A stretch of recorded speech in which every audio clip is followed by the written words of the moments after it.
This disgrace doesn't even deserve a voice. Nathaniel's finger stabbed the air in my direction. The room, packed with 20 of the region's most powerful business leaders, fell into a heavy, uncomfortable silence. The polished table's reflective surface mirrored their stunned faces as they shifted awkwardly in their leather chairs, avoiding eye contact. No one spoke. No one moved. Nathaniel, immaculate in a hand-tailored suit, exuding smug arrogance, stood proud, thriving on the authority he thought no one would dare challenge. His father, Edmund, the CEO, didn't flinch. He simply stared down at the papers before him, deliberately ignoring the explosion unfolding beside him. I took a deliberate breath, eyes locked with Nathaniel's, and pushed a manila envelope across the gleaming surface toward him. "That's interesting," I said coolly, "coming from you." Nathaniel blinked, thrown off. He opened the folder and scanned the content. His smirk disappeared. Color drained from his face. He looked up at me, the recognition setting in like a slow-moving storm. Who are you?" he asked, his voice barely more than a whisper. I stood, smoothed the fabric of my skirt, and addressed the entire room. "My name is Mirabelle Reed. My grandmother, Virginia Reed, founded Ascendant Innovations 60 years ago." A collective gasp swept the room. Edmund's head jerked up, eyes wide in disbelief. "And beginning today," I continued, "this company is about to change. But before I tell you what happened next, thank you for being here, truly. So many people hear stories like mine and move on. But if you're still with me, if any part of this speaks to your own experience, I invite you to stay, subscribe, and follow along, because how this ends might just help you, too. Let me take you back to the beginning, 3 months before that pivotal boardroom standoff. When I joined Ascendant, it was as a low-level project coordinator. Despite holding a master's degree in business development and 5 years of experience at respected competitors, my responsibilities amounted to fetching coffee and transcribing meeting minutes. No one knew my full name. No one connected me to Virginia Reed, the woman who started the company from her kitchen table in the 1960s while raising 3 children after becoming a widow. Virginia had been decades ahead of her time, introducing profit sharing, promoting flexibility, and championing work-life balance when such terms were unheard of. When she retired 15 years ago, she sold the company to Edmund, with contracts that protected those values and safeguarded employee rights. Most people didn't know that my mother, Cordelia Reed, inherited a substantial shareholding and remained a silent but powerful presence. I grew up hearing stories about Ascendant, the triumphs, the sacrifices, the family it fostered. But in recent years, troubling rumors reached us. Employee morale was collapsing. Turnover was skyrocketing. The charitable foundation had practically vanished. "These numbers don't match the surveys," my mother said one night, concern clouding her face. "Something's very wrong." That's when we formed a plan. I would apply under my married name, keeping my identity concealed, and embed myself inside the company to observe and document. If what we suspected was true, my mother was prepared to invoke her seldom-used veto power as a majority stakeholder. From my very first day, the company culture was unrecognizable. The sense of unity I'd heard about had been replaced by silent competition and guarded conversations. Collaboration had been replaced by hierarchy. Executives isolated themselves behind locked doors upstairs. And then there was Nathaniel.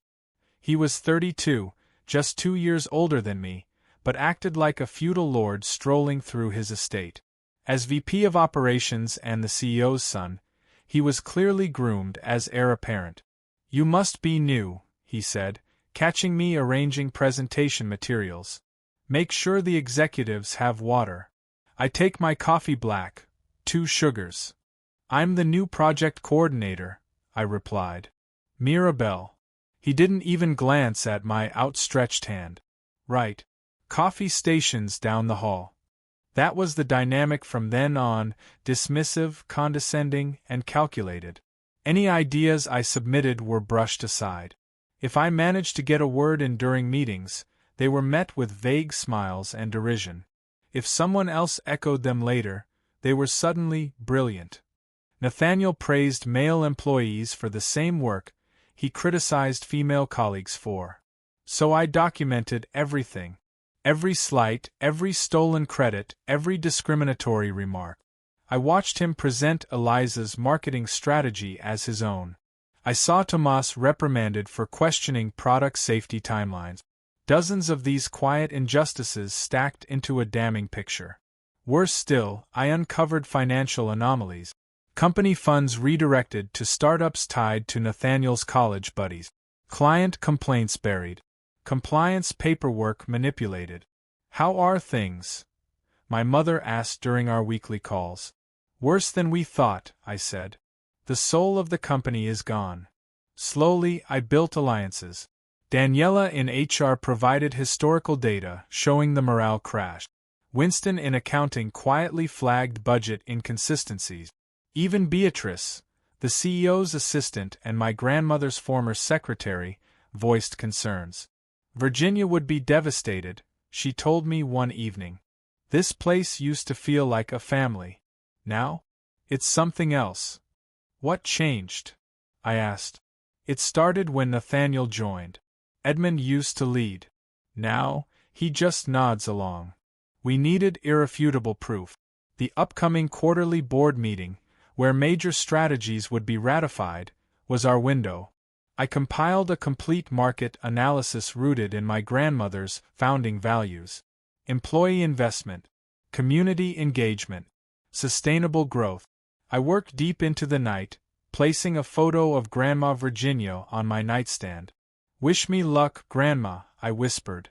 The next morning, the meeting began at 9 a.m. sharp. I sat quietly at the back, an observer once again. Edmund moved through the agenda until Nathaniel rose to deliver his strategic report. And there it was, my market analysis, my insights, my projections, all stripped of my name, rebranded as his own. "As you can see," he said, full of false confidence, "my plan positions us to outpace competitors." I raised my hand. "Excuse me," I said, louder than I expected. The room froze. "That presentation was submitted by me a month ago," I said. "I have the time-stamped documents." Nathaniel's smirk wavered. "I think our note-taker is confused," he said. "She might have seen early versions of my work." "That's a lie," I said. "Word for word, that's my research." Then came the crack in his mask. "This worthless garbage doesn't even deserve to speak," he shouted, finger pointed directly at me. Which brings us back to the moment we started with: his rage, my silence, and the folder sliding across the table. That envelope contained 3 things. 1. DNA proof linking me directly to Virginia Reed. 2. 3. The original sales agreement stipulating ethical compliance and succession oversight. 4. 5. A clause naming my mother, Cordelia, as emergency controller should the company abandon its founding mission. So, the room shifted. Then the door opened. My mother entered. It was her first time in the building in 15 years. Her resemblance to my grandmother was uncanny. Several older board members gasped audibly. She walked to the head of the table and sat in Edmund's usual seat. "I believe my daughter has surfaced some valid concerns," she said calmly. "Cordelia, this is highly irregular," Edmund sputtered. "There are proper channels." "Proper channels?" my mother cut in. "Like those falsified employee reports? Or the compliance documents that failed to mention 7 unresolved discrimination claims this year?" I handed out binders to every board member, documentation from my entire time undercover. For the next hour we went through it all: corruption, theft, intimidation, cultural decay. Nathaniel was silent. Edmund looked like a man watching his empire crumble. "What now?" asked Desiree, the longest-serving board member. My mother met her eyes. "We restore what was lost," she said. "Starting today." "Control rights?" one of the board members asked. My mother glanced at me, then back at the room. That depends entirely on the choices this board is prepared to make. What followed was a grueling, high-stakes negotiation that extended late into the night. Board members stepped into hallways to consult legal counsel. Tempers flared, preliminary votes were taken, and heated discussions rose and fell in waves. Through it all, my mother never wavered. She was composed yet firm, unshakable on the principles she came to uphold. By the time the clock struck 8 p.m., we were weary but resolute. A resolution had been reached. Edmund would stay on as CEO, but his decision-making authority would be dramatically curtailed.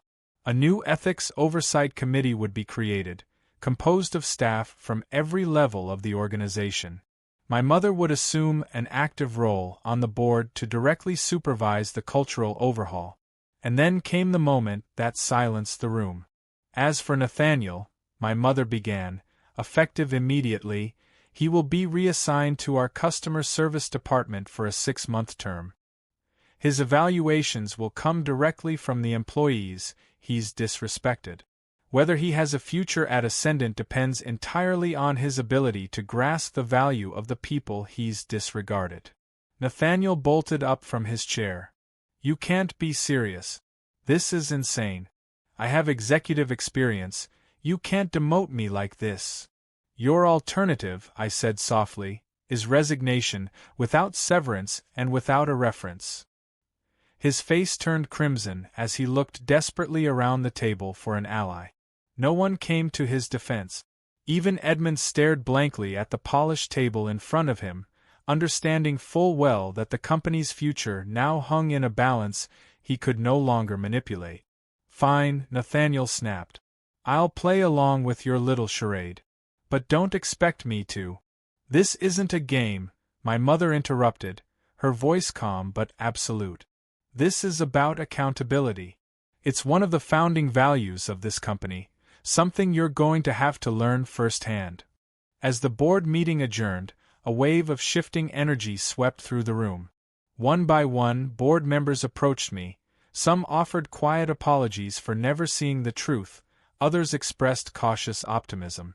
I felt a mix of emotions myself, vindication, yes, but also sorrow that the company had drifted so far from its roots that this intervention had become necessary. Edmund was the last to leave.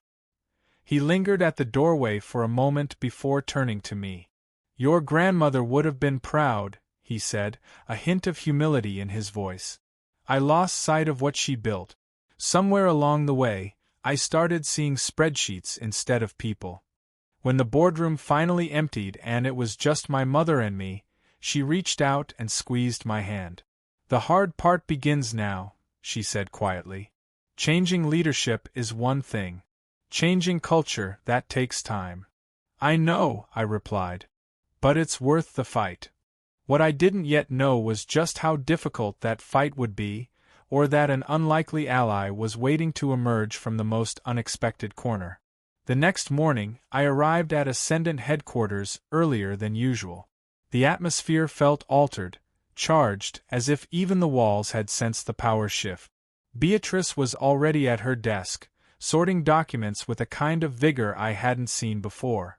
There's a lot of buzz, she whispered as I approached. People are nervous, but there's hope too. A few executives were here late last night, packing up. Packing? 3 VPs. Nathaniel's loyalists. They saw what's coming and didn't want to be part of it. She looked at me with shining eyes. Is it true? You're really Virginia's granddaughter? I nodded. She reached out and grasped my hand. I've waited 15 years for this moment. Word traveled quickly through the building. As staff filed in, I could feel their curiosity. Some watched me openly. Others couldn't meet my eyes. By 9 a.m., my mother had summoned an all-hands meeting in the atrium.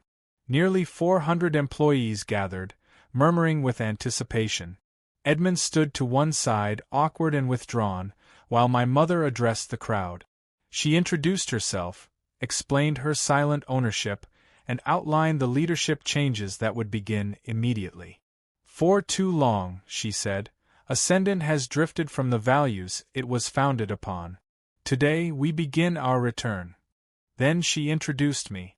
As I stepped forward, my eyes swept the crowd, and landed on Nathaniel, standing in the back, arms folded, his glare smoldering with resentment. "Many of you know me as Mirabelle," I began. "I came here 3 months ago as a project coordinator. But what you may not know is why I really came." I paused, letting the silence hold. My grandmother, Virginia Reed, built Ascendant with a vision for what a workplace could be. A place where every voice counted. Where innovation didn't come from title, but from courage. Where people were more important than profit margins. I saw people nodding, especially the older staff who still remembered Virginia's presence in the halls. "In the last 3 months, I've shared your frustrations. I've seen how your ideas have been ignored. That ends today. We're establishing new systems, an ethics committee, anonymous reporting, and most importantly, a culture transformation initiative. This will be hard. It will take time. But I'm asking for your trust and your participation."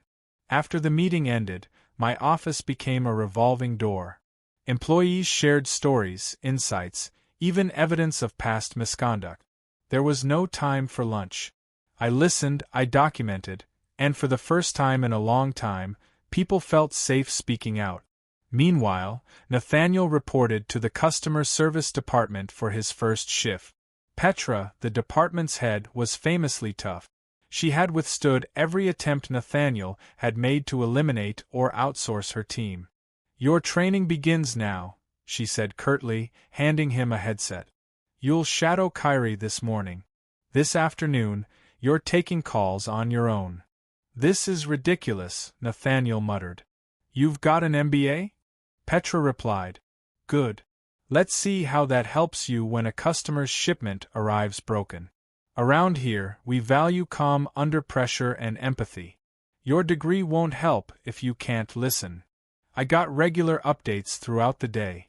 Nathaniel removed his headset 3 times during tough interactions. He argued with Petra over protocol. By the end of the day, he had earned the lowest satisfaction score in customer service history. "He won't last a week," Daniela from HR said during our evening debrief. "He doesn't have that option," I reminded her. "This is his only road back." The first month was turbulent. Edmund resisted transparency measures. 2 more senior executives resigned rather than adjust to the new accountability standards. My mother began attending daily leadership meetings and steered discussions away from the old excuses. I turned my attention to restoring innovation. We launched cross-departmental teams that reviewed proposals based on merit, not hierarchy. Dormant ideas saw daylight again. Eliza, whose campaign Nathaniel had claimed, was promoted to lead digital innovation. Tomas received a green light and resources for safer product testing protocols. Change was slow, but it was happening. But the real drama remained in customer service. Nathaniel continued to struggle. His calls triggered complaints about tone and attitude. He tried offloading tasks to others. Petra documented everything. Her file on him could fill a binder. Then, 6 weeks in, he didn't show up. Security footage revealed him accessing the executive floor with his still-active keycard. I found him in Edmund's office. The guilt on both their faces was unmistakable. "This isn't what it looks like," Edmund began. "It looks like you're defying the board," I said evenly. "It looks like Nathaniel is dodging his responsibilities." "This punishment has served its purpose," Nathaniel argued. "I've learned my lesson." "What lesson, exactly?" I asked. "That my actions have consequences. That I should be more careful about how I speak in public. Not a word about empathy. Not a hint of remorse. Just calculated self-preservation." "Your reassignment stands," I said coldly. "And Edmund, another breach and I'll inform the board." That evening, my phone rang. My mother was on the line. "Nathaniel's grandmother has asked to meet with us." "His grandmother?" "She's very much alive. Imogene Bartlett. 85 years old and still sharp as ever." The name sent a jolt through my memory. Wait, wasn't she on the board back when Grandma was still running things? Yes, my mother said. They were close until the acquisition. She wants to see us tomorrow. At her home. The next morning, we arrived at an elegant colonial estate in the historic district. A housekeeper welcomed us and guided us to a bright sunroom. There, in a high-backed chair, sat a woman whose presence immediately commanded the space.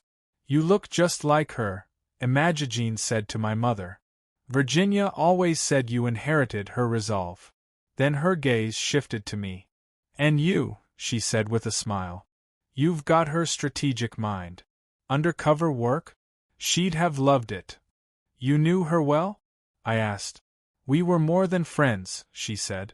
I was Virginia's first investor, back when no bank would lend to a widowed mother of 3. She gestured toward a table lined with old photographs, her and my grandmother at conferences, ribbon cuttings, and board meetings. And suddenly, I realized, the legacy I thought I was rebuilding had more roots, and more allies, than I ever imagined. Then why did you support Edmund buying the company? My mother asked pointedly. Imogene exhaled slowly. Virginia was retiring. Your brothers had no interest in running it. You were establishing your own career. Edmund seemed like the most viable option to carry on Virginia's legacy. My mother's expression darkened. I never thought my grandson would dismantle so much of what we spent decades building. That's why we stepped in, I said. By publicly shaming him and reassigning him to the phones. Imogene arched a brow. You've bruised his ego, but did you reshape his understanding? Her question caught me off guard. What would you suggest? Nathaniel lacks perspective. He treats ascendant as an inheritance, not a vision earned through sacrifice and labor. He needs education, not just consequence. She offered a proposal. Nathaniel would stay in customer service, but once a week, he'd meet with her to explore the company's history. She'd walk him through original documents, introduce him to early employees, and share the guiding values that built Ascendant. He respects me, even if he respects few others, she said. Let me try. My mother and I exchanged a glance. We can incorporate that, I said cautiously. But the customer service requirement stands. As it should, Imogene nodded. My grandson needs both discipline and guidance. When we told Nathaniel about this addition, his response surprised me. Grandmother wants to talk to me about company history every week? For once, his reaction wasn't sulky, it was curious. She believes you'll benefit from learning how Ascendant was truly built, I said. He shrugged, trying to appear disinterested. Fine. If that's what it takes to get through this mess. The weeks that followed brought gradual changes. His performance in customer service slightly improved. He started arriving on time. Petra said there were fewer complaints. More telling, during training sessions, Nathaniel began asking questions instead of enduring them in silence. Company-wide, momentum was shifting. The newly formed Ethics Committee, with members from every department and rank, reviewed practices with fresh scrutiny. Customer satisfaction began climbing, which led to a rebound in sales. Fresh ideas started filling the innovation pipeline. Edmund's reaction was mixed. Some days he welcomed the reforms, acknowledging they were overdue. Other days, especially when his authority was checked, he resisted. My mother managed him carefully, balancing his pride with the company's evolving needs. 3 months after the explosive boardroom confrontation, we celebrated the relaunch of the Ascendant Employee Scholarship Program, a legacy Imogene had begun, but one Nathaniel had quietly cut years earlier. As I prepared to announce the new recipients, I noticed Nathaniel lingering in the back of the atrium. He wasn't mingling, but he was present, a shift from his usual detached stance. Imogene joined him, laying a gentle hand on his arm. After the ceremony, he approached me while I gathered my note. My grandmother showed me the original scholarship documents, he said, skipping formalities. She personally wrote recommendation letters for every recipient, including one for my mother.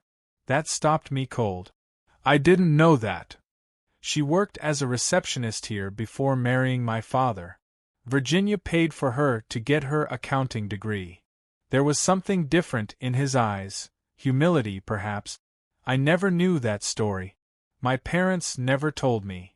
Before I could reply, he walked away, leaving me wondering what other truths Imogene had uncovered with him. The next morning, Petra called me directly. You need to get down to customer service. Now. My heart raced. I braced for disaster. Had he quit? Blown up at a client? Instead, I found him at his station, calmly guiding a customer through troubleshooting. Thank you for your patience, Mrs. Hoffman, he said, voice steady and compassionate. I know this is frustrating. Let's try another method together. After ending the call, he documented everything thoroughly, then moved on to the next in queue. He's been like this all morning, Petra whispered. Actually, yesterday too. It's like someone cast a spell on him. I watched for several minutes. He still struggled at times. His ego occasionally flared, but the effort was visible. Later that week, I met with Imogene again, hoping for insight. I showed him the old ledgers, she said, pouring tea. The years Virginia took no salary to pay her employees. The mortgage she risked to fund operations. The offers she turned down because they didn't protect staff. That mattered to him? Nathaniel respects builders. He grew up equating success with status, but he honors real creators. Seeing Virginia's sacrifices reframed everything. She stirred her tea. I also told him about his mother. He didn't share the full story with you. What truly shook him was learning that she succeeded by merit, not privilege. It forced him to question everything he believed. 4 months into our company's transformation, Nathaniel's customer service term neared its end. The ethics committee would review his performance and recommend his future role. As chair, I recused myself to avoid bias. That morning, I received an unexpected email from Nathaniel requesting a private meeting. Intrigued, I agreed. He arrived on time, dressed casually, khakis and a button-down replacing his usual designer look. I want to withdraw from consideration for any executive position, he said as soon as he sat. I was stunned. The committee's meeting today. I'm stepping out of the running. Why? He exhaled. Because I'm not ready. These months showed me how much damage I caused and how much I still need to learn. I studied him carefully, watching for signs of manipulation. What are you proposing instead? I want to create a new position, Community Impact Coordinator. I'd work with the Ethics Committee to rebuild trust with employees, clients, and community groups we've neglected. It was thoughtful, relevant, and placed him where he could contribute without power. This isn't what I expected from you, I admitted. 4 months ago I called you worthless garbage, he said, voice low. I thought power came from intimidation. I was wrong.